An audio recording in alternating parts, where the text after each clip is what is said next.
Hello students, నా పేరు STP Kodandapani. మన సంస్కృత పాఠాలు ఛానల్కి స్వాగతం. ఈరోజు సీనియర్ ఇంటర్మీడియట్ విద్యార్థులకి వాక్య నిర్మాణం అనేటటువంటి టాపిక్లో, అంటే 16 ప్రశ్నలో ఉన్నటువంటి వాక్య నిర్మాణం అనేటటువంటి టాపిక్లో మొట్టమొదట వర్తమాన కాలానికి సంబంధించినటువంటి పట్టికలో ఉన్నటువంటి వాక్యాలు ఎలా రాయాలనేటటువంటిది ఒక మాట చూద్దామండి. ముందుగా ఈ వీడియోని అందరూ కూడా పూర్తిగా చివరి వరకు కూడా చూడండి. చూసిన తర్వాత అప్పుడు సబ్స్క్రైబ్ చేయండి, షేర్ చేయండి. ముందుగా మనం అభ్యాస పట్టికలో ఉన్నటువంటి పదాల గురించి ఒక మాట మీకు చెప్తాను. మొట్టమొదట ఇక్కడ శివ, సహ, అహం, త్వం, గీత ఈ పదాలన్నీ కూడా మొట్టమొదట ఉన్నటువంటి ఈ లైన్లో ఉన్నటువంటివన్నీ కూడా కర్తలు. తర్వాత ఫలం, పాఠం, చిత్రం, దేవం, క్షీరం ఇవన్నీ కూడా కర్మలు. తర్వాత ఖాదామి, పటసి, పశ్యతి, పిబతి, పూజయతి ఇవన్నీ కూడా క్రియాపదాలు. అంటే ఒక కర్త, ఒక కర్మ, ఒక క్రియ ఈ మూడింటిని కూడా సరైనటువంటి వాక్య రూపంలో వ్రాయడమే ఈ వాక్య నిర్మాణం అనేటువంటి దాంట్లో ముఖ్య ఉద్దేశం అండి. ఇందులో ప్రస్తుతము వర్తమాన కాలానికి సంబంధించినటువంటి టేబుల్ గురించి ఇప్పుడు మనం చెప్పుకుందాం. ఇందులో ప్రథమ పురుష, మధ్యమ పురుష, ఉత్తమ పురుష అనేటటువంటి 3 పురుషుల్లోనూ కూడా సర్వనామాలు కావచ్చు, అలాగే నామవాచకాలు కావచ్చు. ఇక్కడ మొట్టమొదటి ఇలా వస్తాయండి. సహ, స, తత్ అనేటటువంటివి ఇవి సర్వనామాలు. అలాగే త్వం, అహం కూడా ఇవి కూడా సర్వనామాలే. అయితే ప్రథమ పురుషులో ఉన్నటువంటి ఈ సర్వనామాలతో పాటుగా నేమ్స్ అంటే నామవాచకాలు కూడా వస్తాయి. అంటే ప్రథమ పురుషులో ఉన్నటువంటి ఈ సర్వనామాలకు వర్తమాన కాలంలో తి అనేటటువంటిది యాడ్ అవుతుందండి. అలాగే మధ్యమ పురుషులో త్వం అనేటటువంటి ఈ సర్వనామానికి సి అనేటటువంటి క్రియాపదం యాడ్ అవుతుంది. అలాగే ఉత్తమ పురుషులో అహం అనేటటువంటి ఈ సర్వనామానికి మీ అనేటటువంటిది ఈ ప్రత్యయము యాడ్ అవుతుంది. అంటే వీటికి బహువచనాలు తి, అంతి, సి, థ, ఆమి, ఆమహ అనేటటువంటి పదాలు ఇక్కడ యాడ్ అవుతాయి అన్నమాట. ఇప్పుడు ఒక మాట కనుక మనం చూసినట్టయితే ఇక్కడ మొట్టమొదట దీనిలో ఉన్నటువంటి వాక్యాలు ఒక 5 వాక్యాలని సరైనటువంటి వాక్యాలుగా రాయాలి. మొట్టమొదటి వాక్యాన్ని మనం తీసుకుందామండి.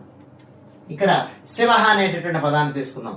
శివ, ఈ శివ అంటే శివుడు ఏం చేస్తున్నాడు? ఇక్కడ పశ్యతి అంటే చూచుచున్నాడు. ఏం చూస్తున్నాడు? ఇందులో చిత్రం అంటే చిత్రమును చూస్తున్నాడు. శివ చిత్రం పశ్యతి. శివ చిత్రం పశ్యతి అంటే శివుడు చిత్రాన్ని చూస్తున్నాడు. అయితే దీంతో చాలా వాక్యాలు అంటే 3 వాక్యాల వరకు దీంతో ఫామ్ అవుతాయి, అంటే ఉపయోగించబడతాయి, అంటే ప్రయోగింపబడతాయి. అయినప్పటికీ కూడా ఇందులో ప్రతి క్రియాపదము, ప్రతి సర్వనామము రావాలి కాబట్టి ఒక వాక్యాన్ని మాత్రము ఈ శివహతో తీసుకుందాం. తర్వాత సహ, సహ అంటే అతడు. ఈ సహ అనేటటువంటిది ఇక్కడ యాక్చువల్గా చెప్పాలంటే చిత్రం పశ్యతి అని కూడా చెప్పుకోవచ్చు, అలాగే గీతా చిత్రం పశ్యతి అని కూడా చెప్పుకోవచ్చు. కానీ మనకు ప్రస్తుతానికి ఈ వాక్యానికి సంబంధించినటువంటి ఒక ఇది సరిపోతుందండి. తర్వాత రెండవది ఏమిటి అంటే సహ. ఇక్కడ పశ్యతి అయిపోయిందండి. ఆ తర్వాత ఇక్కడ మనం తీసుకోవాల్సింది ఏమిటి అంటే పిబతి. అంటే పిబతి అంటే త్రాగుచున్నాడు. ఇక్కడ తాగేటటువంటి వస్తువు ఏమిటి అంటే క్షీరము, అంటే పాలను త్రాగుచున్నాడు. త్రాగేవాడు సహ క్షీరం పిబతి. సహ క్షీరం పిబతి. ఇప్పుడు సహతో ఇంకొక వాక్యాన్ని మనం చెప్పుకున్నామండి. తర్వాత ఇక్కడ అహం తీసుకుందాం. అహం అంటే ఖాదామి తినుచున్నాను. అహం ఖాదామి అంటే నేను తినుచున్నాను. ఇందులో తినేటటువంటి పదార్థం ఏమిటి అంటే పండు. అహం ఫలం ఖాదామి. అహం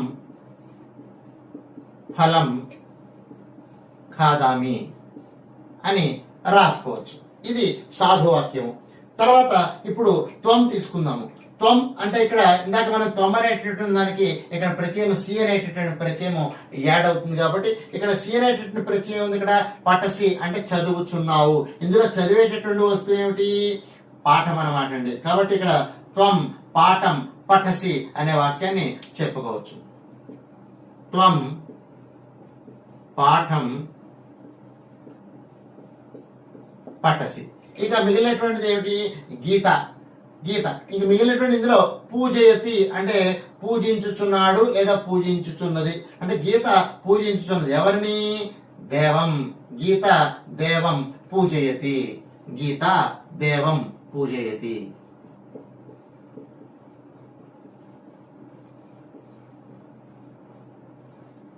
అయితే ఇందులో ఉన్నటువంటి నామవాచకాలు కావచ్చు, సర్వనామాలు కావచ్చు, తి అనేటటువంటి ప్రథమ పురుష ప్రత్యయంతో ఒక్కొక్క దాంట్లోనూ మూడేసి ఫామ్ అవుతాయండి.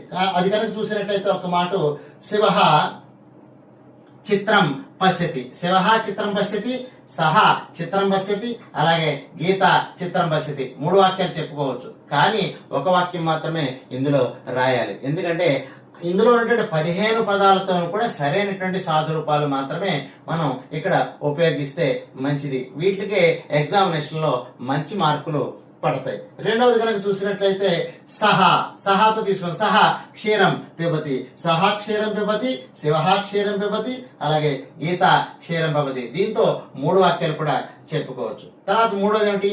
అహం ఫలం కాదామి. అహం ఫలం కాదామి అంటే నేను పండును తినుచున్నాను. దీంతో కేవలము ఒక వాక్యం మాత్రమే ఫామ్ అవుతుంది. తర్వాత ఏంటి?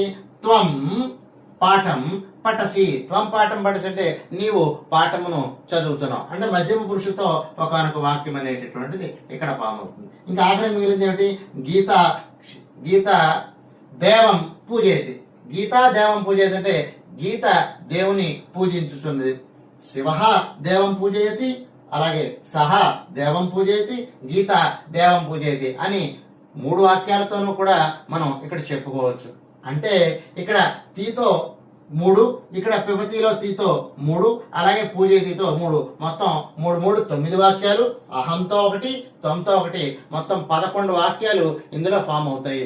కానీ ఏంటంటే ఇక్కడ ఉన్న 15 పదాలు ఉపయోగించుకుని 5 వాక్యాలు రాయడం అనేటటువంటిది ఎంతైనా సరే అవసరము. వీటిని మాత్రమే చాలా జాగ్రత్తగా క్రూషియల్ గా చూడడం జరుగుతుంది. కాబట్టి విద్యార్థులు గమనించి ముందుగా అర్థాన్ని తెలుసుకుని దాన్ని బట్టి వాక్యాలు రాస్తే బాగుంటుంది.